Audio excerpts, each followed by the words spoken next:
Face lift അല്ലെങ്കിൽ neck lift ഒക്കെ കഴിഞ്ഞിട്ടുള്ള ഒരു പ്രൊസീജിയറിന് ശേഷമുള്ള ഒരു ക്ലയന്റ് ആണ് നമ്മുടെ കൂടെയുള്ളത്. നമുക്ക് അവരോട് ചോദിക്കാം എന്തൊക്കെയാണ് ഇതിന് മുമ്പ് ഉണ്ടായിരുന്ന ഇഷ്യൂസ് എന്തൊക്കെയായിരുന്നു. Now you are 76. എന്തൊക്കെയായിരുന്നു ആ സമയത്ത് ഉണ്ടായിരുന്ന ബുദ്ധിമുട്ടുകളും കാര്യങ്ങളും, ഏറ്റവും കൂടുതലായിട്ട് തോന്നിയിട്ടുള്ള കാര്യങ്ങൾ എന്തൊക്കെയായിരുന്നു? ആക്ച്വലി മനുഷ്യരെ ഫേസ് ചെയ്യാൻ ഇച്ചിരി ബുദ്ധിമുട്ടായിരുന്നു. ഇതിന് ഐ ബാഗ് ഉണ്ടായിരുന്നു.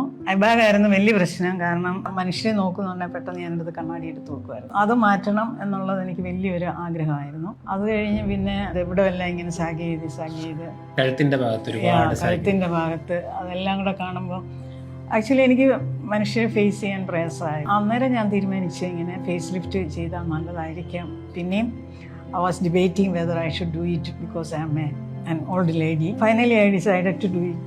അങ്ങനെ വയസ്സായിട്ടുള്ള ആൾക്കാർക്ക് അത് ചെയ്ത് കഴിഞ്ഞാൽ എന്തെങ്കിലും പ്രശ്നങ്ങളുള്ളോ, ഭയങ്കര റിസ്ക് ആയിട്ടുള്ള സാധാരണ ആൾക്കാർ ചോദിക്കാനുള്ള ഒരു സർജറി അല്ലേ, ഓപ്പറേഷൻ അല്ലേ, ഭയങ്കര റിസ്ക്, വേദന, പെയിൻ എന്ന് തോന്നിയ എന്താ? എങ്ങനെ? How was it? I was also scared of it, about the pain and all that. But I never ever had any pain. I never experienced any pain. Surgery കഴിഞ്ഞിട്ട് ഇങ്ങനെ ഒരു വേദനയില്ലെന്ന് പറഞ്ഞു കഴിഞ്ഞാൽ ആൾക്കാർക്ക് തന്നെ വിശ്വസിക്കാൻ ബുദ്ധിമുട്ടാണ്. പക്ഷേ എങ്ങനെയാ ശരിക്കും എന്താ തോന്നിയ കൃത്യമായിട്ടുള്ള തോന്നുക? എന്തായിരുന്നു? ചെറിയൊരു വേദന അങ്ങനെ? Never. I never experienced any pain.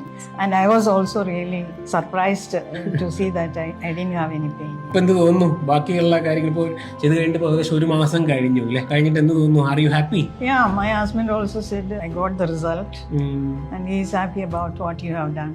Thank you so much. I am also happy that. So see you next time. ഇനി അടുത്ത പ്രാവശ്യം Thank you. സൗത്ത് ആഫ്രിക്കയിലൊക്കെ പോയി തിരിച്ചെന്നെ കാണാനായിട്ട് റിട്ടേണിൽ വരുമ്പോൾ. Sure.